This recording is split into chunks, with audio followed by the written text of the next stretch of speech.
Hare Krishna, and we're back with Shri Īśopaniṣad by His Divine Grace, Srila A.C. Bhaktivedanta Swami Prabhupada. Page number 70, mantra 13. Anya devahu sambhavad, anya dahu asambhavat, iti shushrumadhiranam, yenastadvichachakshire. Anyat, different. Eva, certainly. Ahu, it is said. Sambhavat, by worshipping the Supreme Lord, the cause of all causes. Anyat, different. Ahu, it is said.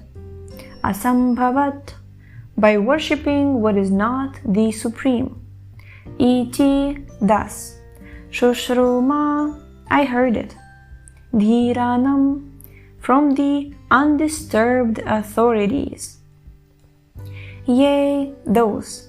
Na, unto us. That, about that subject matter. Vichachakshire, perfectly explained. Translation. It is said that one result is obtained by worshipping the supreme cause of all causes, and that another is obtained by worshipping what is not the supreme. All that was heard from the undisturbed authorities who clearly explained it. So all this was heard from the undisturbed authorities who clearly explained it. Purport. In this mantra of Shri Īśopaniṣad, the system of hearing from the undisturbed authorities is confirmed. Unless one hears from the bona fide Acharya, who is never disturbed by the changes of the material world, one cannot have the real key to transcendental knowledge.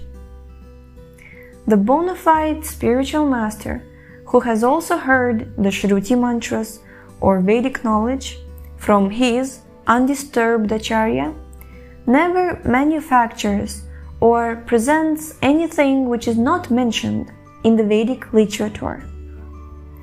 In the Bhagavad Gita, it is clearly said that the worshippers of the Pitris or forefathers reach the forefathers. The gross materialists who make plans to remain here in this world remain here. And the devotees of the Lord who worship none but Lord Krishna, the supreme cause of all causes, reach him in his abode in the spiritual sky. Here also in Shri Īśopaniṣad, it is said that different results are achieved by different modes of worship. If we worship the Supreme Lord, certainly we will reach the Supreme Lord in his eternal abode. And if we worship demigods like the sun and moon, we can reach these respective planets without any doubt. And if we want to remain here on this wretched planet with our planning commissions and our stopgap political adjustments, we can certainly do so as well. Nowhere in authentic scriptures is it said that whatever you do and whatever you worship, you will ultimately reach the same goal. Such foolish theories are offered by self-made masters who have no connection with the parampara, the bona fide system of disciplic succession. The bona fide spiritual master cannot say that for everyone who has his own mode of worship, be it worship of the demigods or of the Supreme, it leads to the same goal. For a common man, it is very easy to understand that a person starting by train from Bombay can reach the destination for which he has purchased his ticket, and nowhere else. A person who has purchased a ticket for Calcutta can reach Calcutta. But contemporary so-called masters preach that whatever spiritual ticket you may purchase, it will take you to the supreme goal. Such mundane and compromising offers attract many foolish creatures to become puffed up with their manufactured methods of spiritual realization. But the Vedic instruction doesn't uphold them. Unless one has received knowledge from the bona fide spiritual master, one who is in the recognized line of disciplic succession, one cannot have the real thing as it is.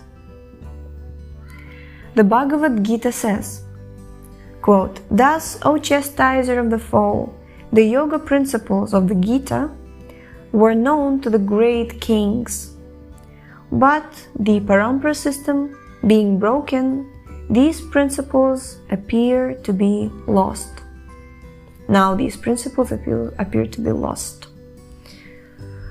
When Lord Sri Krishna was present in this world, the Bhakti Yoga principles defined in the Bhagavad Gita had become distorted.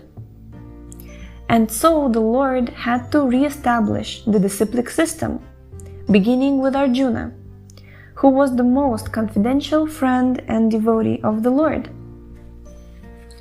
The Lord clearly said to Arjuna that it was because he was his devotee and friend that the principles of the Gita were understandable to him.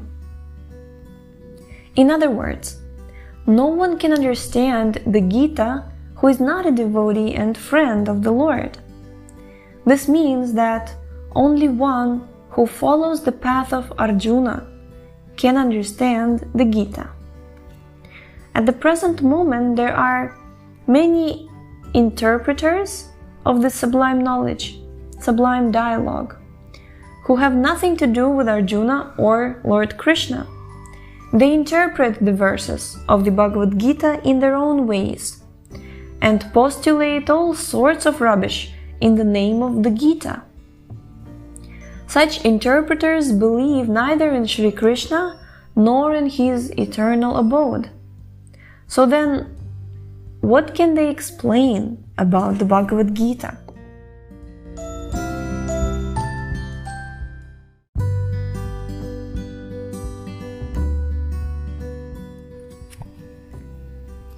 The Gita clearly says that only those who have lost their senses worship the demigods.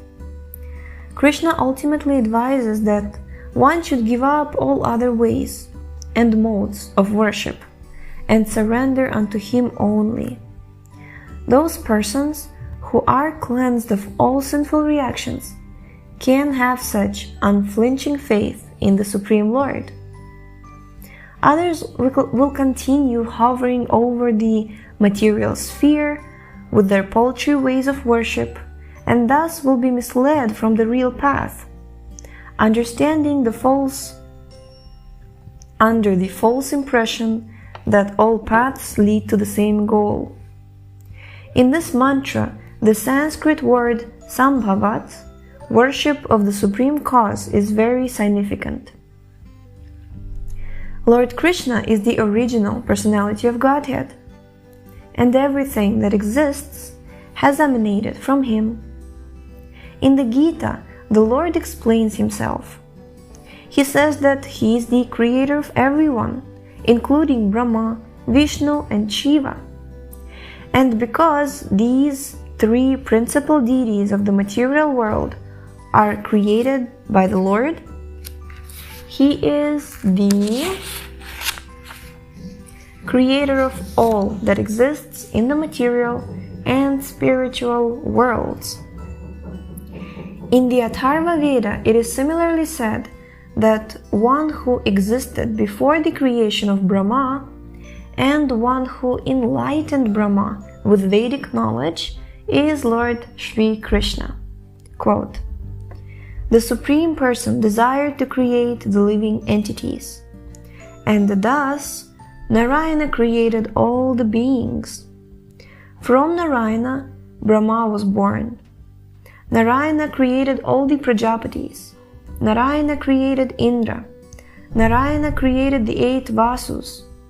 Narayana created the 11 Rudras. Narayana created the 12 Adityas. Unquote. This Narayana being the plenary manifestation of Lord Krishna, Narayana and Krishna are one and the same. There are later readings also which say that the same Supreme Lord is the son of Devaki. His childhood with Devaki and Vasudeva and his identity with Narayana have also been confirmed by Shripad Shankaracharya, even though Shankara does not belong to the Vaishnava or personalist cult. There are still other readings, also in the Atharva Veda, such as this, quote, "Only Narayana existed in the beginning, and there was no existence of Brahma or Shiva, nor of Agni, the fire, nor of water. There were no stars, there was no sun, no moon. He does not remain alone. He creates as he desires." Unquote. I'm sorry about the knocks if you are hearing them. The Moksha Dharma. In the Moksha Dharma, it is said, quote, "I created the Prajapatis and the Rudras. They have not complete knowledge of me, because they are also covered by my illusory energy." Unquote. In the Varaha Purana, it is said, quote, "Narayana is the Supreme Personality of Godhead, and from him the four-headed Brahma became manifested, as also did Rudra, who later became omniscient." Unquote. Yeah, reading these quotes reminded me how back when I was in like 4th or 5th grade, in history class in Russia, during history class we were reading about India, and in the book, in our school book, it was described how Indians are like pantheism is there basically, and there were these principal deities, Brahma, Lord Brahma, Lord Shiva, and Lord Vishnu. So like the kids basically everywhere in Russia, they are taught that Indians are pantheists, which is actually not the fact. It's really not the fact.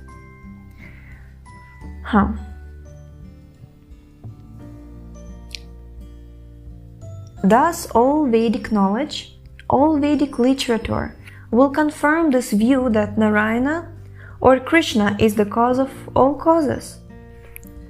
In the Brahma Samhita also it is said that the Supreme Lord is Sri Krishna. He is Govinda.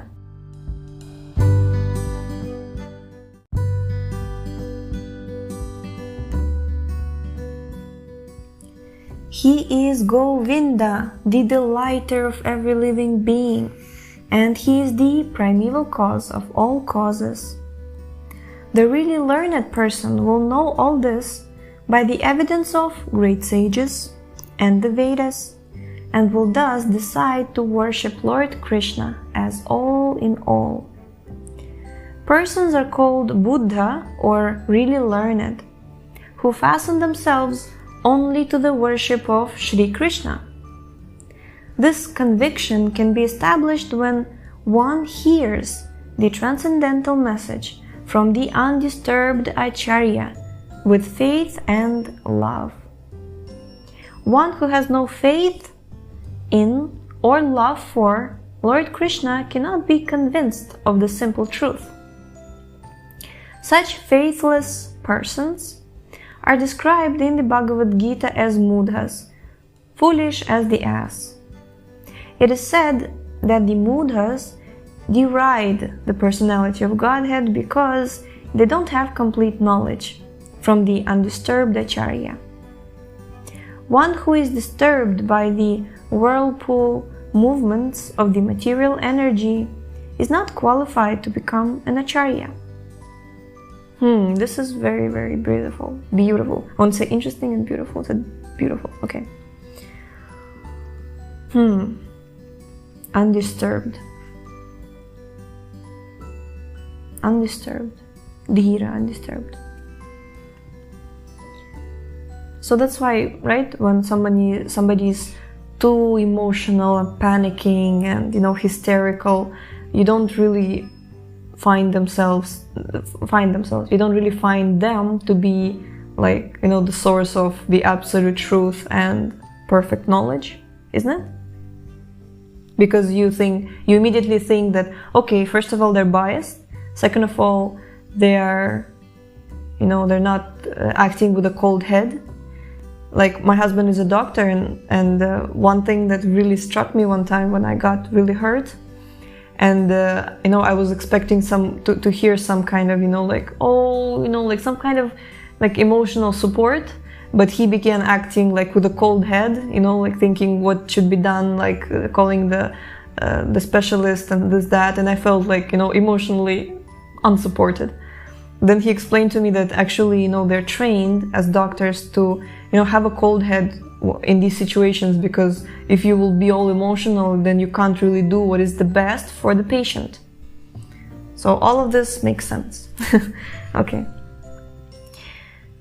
Right, so one who is disturbed by the whirlpool movements of the material energy is not qualified to become an acharya. Before hearing the Gita, Arjuna was disturbed by this whirlpool, the reaction of family, society, and community affection, and thus he wanted to become a philanthropist and a non-violent man of the world. But when he became Buddha, by hearing the Vedic knowledge of the Bhagavad Gita from the Supreme Person, he changed his decision and became a worshipper of Lord Sri Krishna, who had himself designed the battle of Kurukshetra. Arjuna worshipped the Lord by fighting with his so-called relatives, and thus became a pure devotee of the Lord. Such achievements are possible only by worshipping the real Krishna, and not by worshipping some fabricated Krishna, inaugurated by foolish people who are without knowledge of the intricacies of the science of Krishna described in the Gita and in the Srimad Bhagavatam. According to the Vedanta Sutra, the Sambhuta is the source of birth and sustenance, and the reservoir after annihilation. The Srimad Bhagavatam, the natural commentary upon the Vedanta Sutras, by the same author, comments that the source of all emanations is not a dead stone, but is abhigya, or fully conscious. Therefore, the primeval Lord Sri Krishna says in the Gita that he is fully conscious of the past, the present, and the future.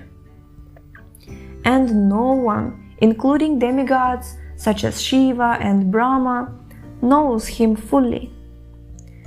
Those who are disturbed by the tides of material existence cannot know him fully.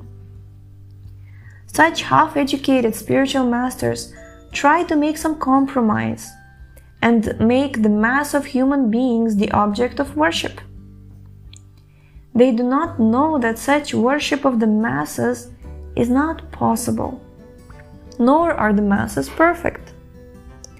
This is something like pouring water on the leaves of the tree instead of watering the root. The natural process of worship is to pour water on the root of the tree from which the leaves grow. But today's disturbed leaders become more attracted by the leaves than the root, and therefore, in spite of perpetually watering the leaves, all is drying up for want of nourishment.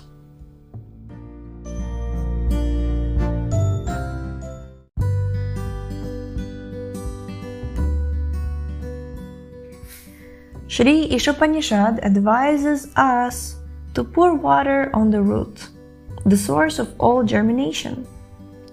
Worshipping the mass population by rendering bodily service, which can never be perfect, is less important than service to the soul.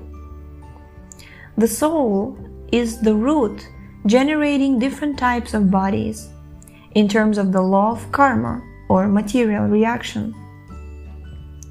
To serve only the human being by medical aids, social amenities, and educational facilities while cutting the throats of poor animals in the slaughterhouses does not add up to any valid service to the living beings.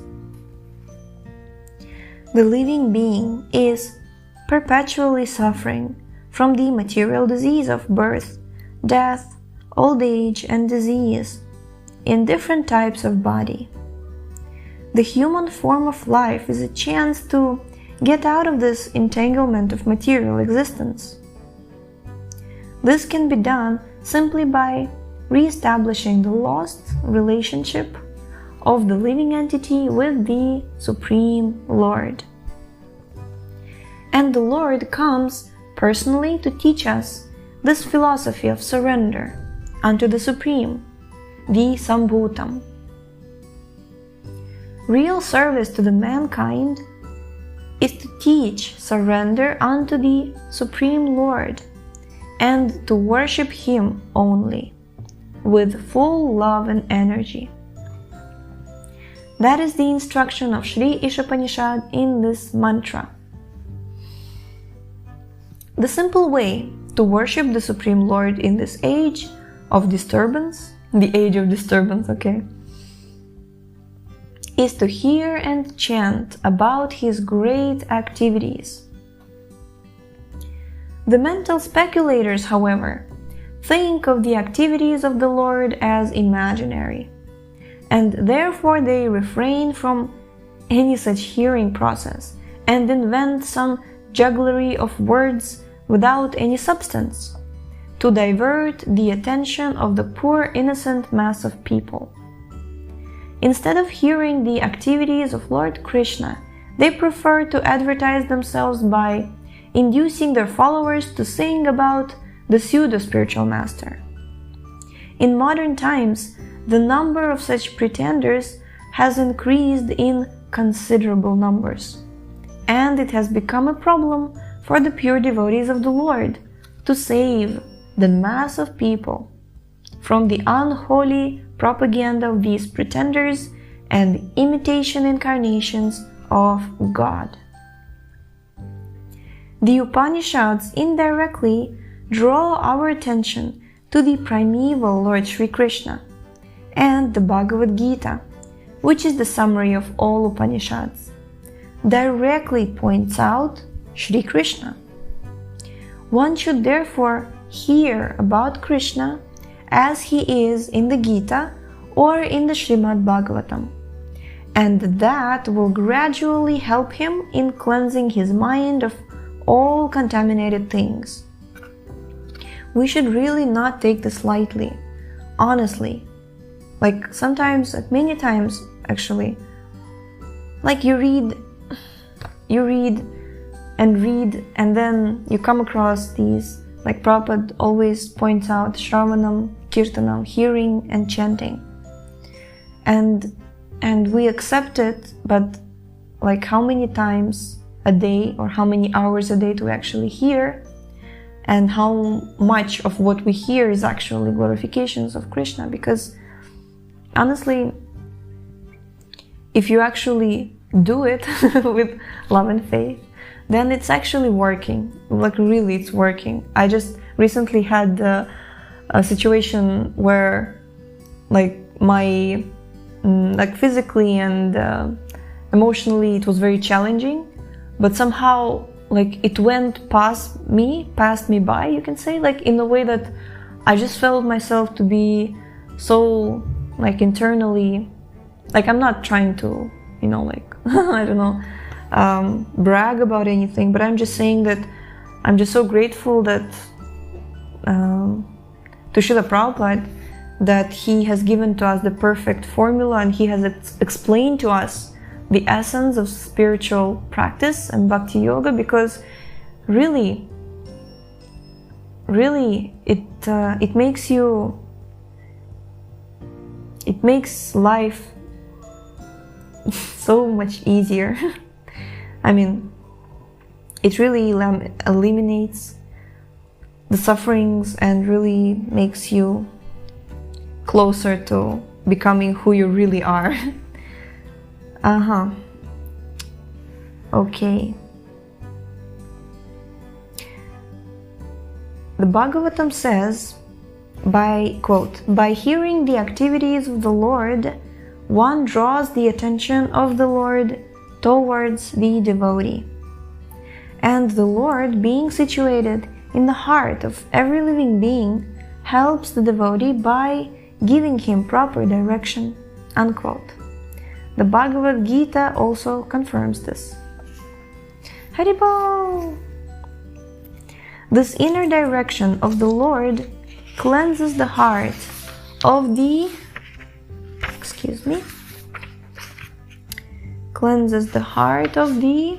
devotee of all dirty things, which are produced by the material modes of passion and ignorance. The non-devotees are under the direction of passion and ignorance. By passion, one cannot become detached from material affinity, and by ignorance, one cannot know what he actually is and what the Lord is. Okay, the last time I will interrupt. I was reading recently Bhagavad Gita, 11th canto, with the commentaries of Srila Jiva Goswami, that's Krama Sandarbha, and I really like how passion and ignorance, that Rajaguna and Tamaguna, it was translated as violent and foolish. Like Raja's passion is a violent person, and the ignorance, like the Tamaguna, is the foolish person. And Sattva Guna, and what to speak of Shuddha Sattva, is a peaceful person. So, like right now, amidst 2020, and generally everyone's talking about peace, peacemaking, meditation for peace, but actually, become the devotee of the Lord. You will get all the peace and more. Yeah. And if people remain like complete non-devotees, like having no connection to the Lord, then it will be under direction of passion and ignorance. That's violence and that's foolishness. So, Haribol. Okay, last time I interrupted. Okay, we're concluding the purport. Thus, in the state of passion, there is no chance for self-realization, however much one may play the false part of a religionist. For a devotee, by the grace of the Lord, the modes of passion and ignorance are removed, and he at once becomes situated in the quality of goodness, the sign of a perfect Brahmana. This stage of Brahminical qualification can be earned by anyone and everyone, provided he follows the path of devotional service under the guidance of a bona fide spiritual master. The Bhagavatam says that any low-born living entity can be made purified under the guidance of a pure devotee of the Lord, because the Lord is so extraordinarily powerful. Haribol! Okay. The first sign of Brahminical qualification is that the candidate becomes happy and becomes enthusiastic in the matter of devotional service to the Lord. This unveils before him automatically all about the science of God. And thus, knowing the science of God, he gradually becomes loosened from his material attachments, and his doubtful mind becomes crystal clear by the grace of the Lord. In this stage only can one become a liberated soul and see the Lord in every step of life. That is the perfection of Sambhavat, as described in this mantra of Sri Īśopaniṣad. Haribol! There you go. First sign of Brahminical qualification, you become happy. Goodness, peace, everything. And this is not false propaganda. How do we convey it to everyone in the world? Okay. Jai. So thank you so much for tuning in today, and we shall continue tomorrow with mantra 14. The link to this book is in the description. Share it with yourself, with everyone you know. Make the world a better place. Turn it into Vaikuntha. Yes. Okay. Yes, we shall see you tomorrow in the next episode. Hare Krishna.